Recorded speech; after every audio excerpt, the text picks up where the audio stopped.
Hey, Pete. Hey. Do I sound like Jacob Caillou? No.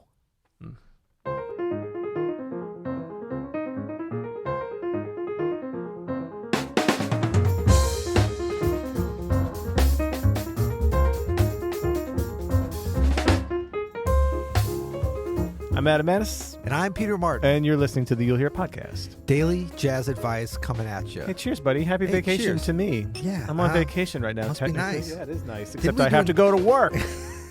You call this work? That's right.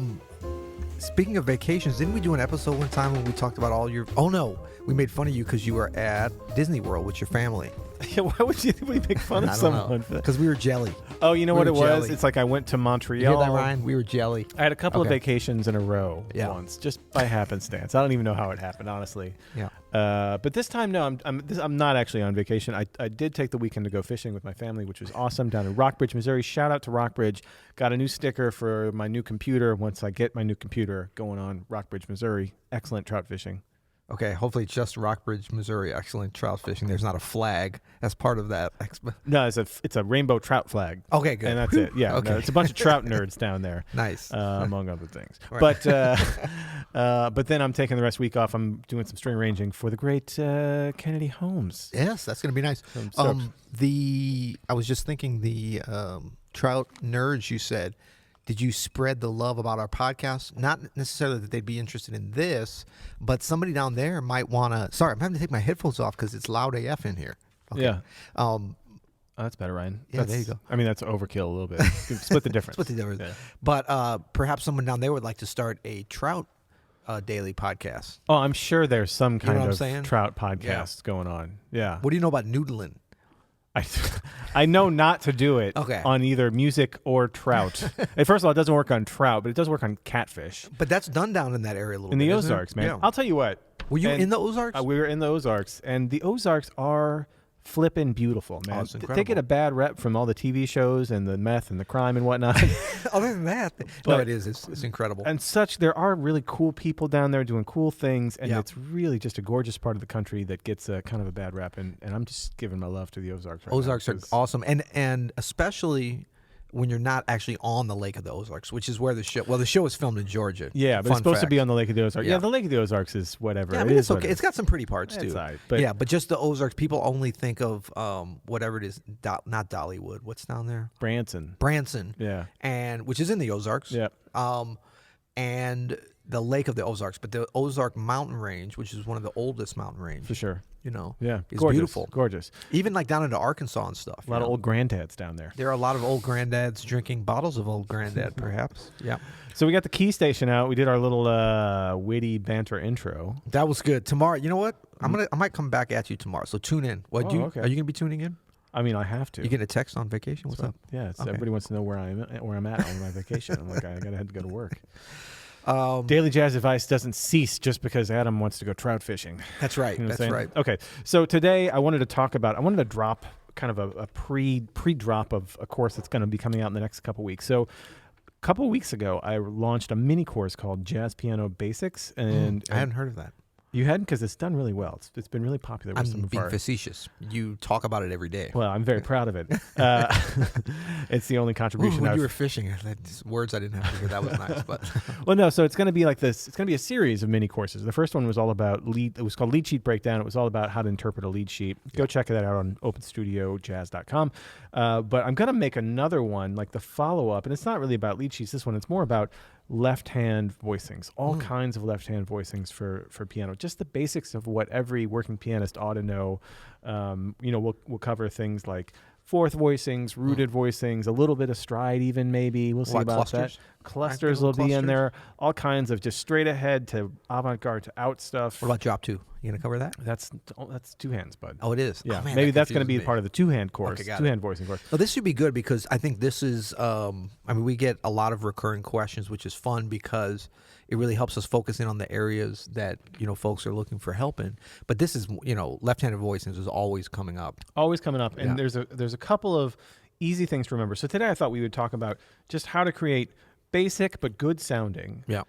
left-hand voicings in a rootless position, right? So we don't have the root on the bottom. I like that too. It's always nice to kind of to frame the discussion with a little bit of restriction, because that's a good way to practice it too, right? And these were, for me, some of the first left-hand voicings I learned from a real jazz teacher, and I'm sure it's the same for a lot of people. And I probably wish I would have learned some more rooted voicings first, some solo piano stuff first. But this is what my first teacher taught me straight away. Okay. And so I'll just do this concept that I've been doing forever. So it's really easy. So we start. We'll do a 2-5-1 because you can kind of see some voice leading, which is, as we know, important for any voicing. Yes. A voicing doesn't exist in a vacuum. Right. And we want to remember, a lot of times I think people know the voice leading is important, but then for some reason they're only thinking about it when they're doing like 4-part writing or 2-handed voicings or bigger stuff, saxophone section.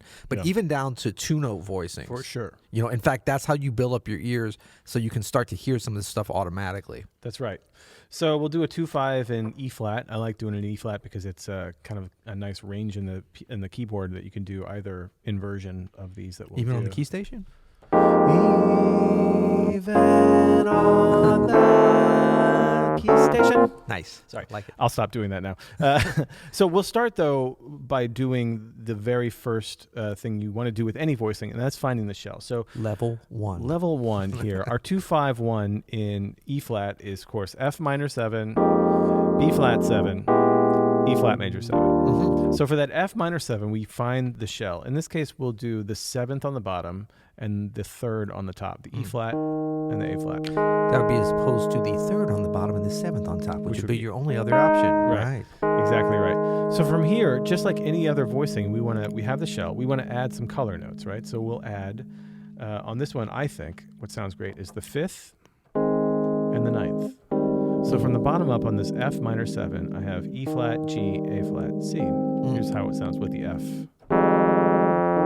Oh, luscious Keystation. You might need to bang that low F as hard as you are there, big guy. Whoa. It's angry. There you go. So that's a good voicing. You could also do, instead of C, you could do B flat. You could do the 11th. It's amazing. You're going down one whole step from the top. Such a different kind of sound, though. It is. It's so modern. Yeah, it's more modern. It's a little bit more like pensive. I don't know. There's something less happy about it for some reason. I think because of that, like the that cluster there. Cluster in there is super valuable. So either one of those is good, with either the C on the top or the B flat on top.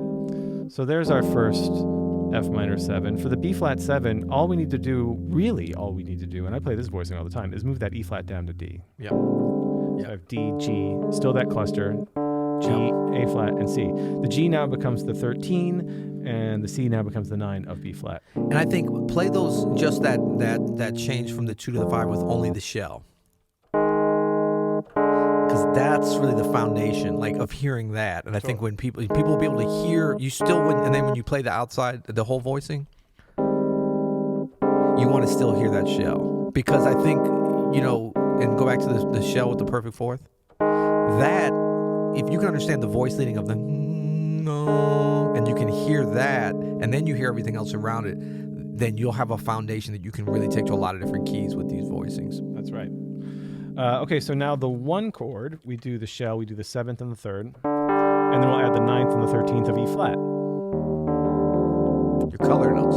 The color notes. And in fact, I'm giving a little color commentary about the color notes. This is really shell and pretty. We've talked about root, shell, pretty. This is really shell and pretty notes. Yep. 2 shell, 2 pretty. Maybe let's link below, Ryan, to our root, shell, pretty 5 great chords that sound jazz chords, because that's a good, especially if this is feeling a little bit advanced, to be able to hear this over the airwaves, as it were. That'll kind of hit some of this to lead you up to this. So the thing to remember for this is we have the shell, the 3rd and the 7th, and then all we want to do from there is add pretty notes, right? Yep. The 9th, the 11th, the 13th, the 5th. Yep. So let's take the same 2-5-1 progression in E flat, and we'll do it in a different inversion. Instead of having E flat on the bottom and A flat on the top for the shell for that F minor 7, we'll do, like you mentioned, A flat and then E flat on the top. And this is actually more of a comfortable range for me, especially when I'm soloing if I have room. On the Keystation. Yeah, on anything, but especially the Keystation. Yeah. So we have our shell here, the 3rd, and the 7th. Here's how it sounds with the root. Yep. Right. So from here, I want to add the 9th and the 11th. I love this voicing. F. It's a dog. Right? Yep. Okay. From here, we have the B flat 7, and we wouldn't do the other B flat 7 voicing, right? That's just bad voice leading. Right. To go from here down to there. No. The easiest thing to do is just like we move that E flat below on the first inversion. Yep. We just move that E flat down. So we could keep that B flat there, but how about we go up a half step to a flat 9? So we have, again, from the F minor 7 is A flat, B flat, E flat, G. And the B flat is A flat, B natural, D, G. Yeah. Now, it's a little comical hearing me sing this, but that's what you actually want to do as you're practicing these. For sure. In the privacy of your own abode. Privacy. Yeah, it's important, though, like, you think you can hear something, but until you can sing it, you're not really hearing it, you know? That's true. And what's the name of the podcast? You'll hear it. And number 1.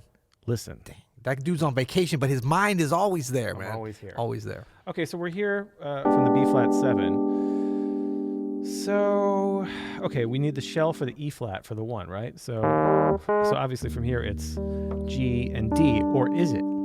Because in this instance, I think the shell should be a third, instead of a third and a 7th, which is G and D, a third and a 6th. And this is kind of one of the only exceptions to the shell always being the 3rd and 7th rule, right? Right. On a major chord, oftentimes the shell can be a third and a 6th. And how do we decide which it's going to be? Usually by the melody, or by voice leading, or by whatever sounds better, or by whatever we think sounds better. Yeah, like that. Those. But whatever sounds better is inevitably based on the voice leading. Based on the voice leading, based on the melody. Like I say melody because that's what the major 6 chords function is. Yeah. Oftentimes, on the tonic of a tune, the melody will end on the tonic. Mm-hmm. Right. So if we have a major 7 chord underneath that, it gets us this funky little. That's a funky little drop 2 there, isn't minor 9. So it actually sounds better to do the 6. Yeah. And so again, singing these things both the funky way of those inner voice. If you can start singing these inner voices as you play, that's how you're going to start to learn. And there's nothing wrong with like flat. No. It's just a different sound. It's a different sound, and there'll be a time for it. But you do want to be able to hear it, play it, sing it, so that you can put it into practice. Okay, so our shell for the E flat is going to be G and C, right? The 3rd and the 6th. So we need to add 2 other color notes. I'm going to add the 9th, the F. And I'm going to add the 5th. Or, instead of the 5th, what if I did the sharp 11? I think it's nice. To me, when you added the 5th, it didn't take away, but from any of the other... I mean, obviously the sharp 11 changed the tonality, so that's more of just a personal choice and an option that folks would have. But when you added the 5th, it didn't take away, but it didn't really add. It doesn't. I mean, the 5th never really does. Yeah. You could do the 6th and the 7th. Yeah.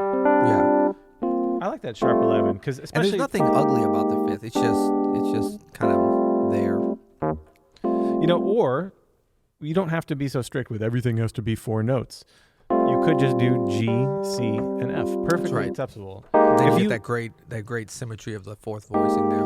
Even if you're going like voice leading wise, if you're going from a 4-note voicing to a 3-note voicing, how many choral pieces do you see where 2 voices will end up on the same note for a brief period? You're not of time? losing, and the way that we hear that, both as players and more importantly as the listener, you're not hearing that as a lost voice. You're hearing 2 of the voices converging into the same place, because it really goes down to what is the sort of sonic resolution that makes the most sense. And sometimes that is them going to the same place. On the piano, we can't really see that. Yep. The guitar, maybe you could play it on 2 different strings, I don't know, or whatever.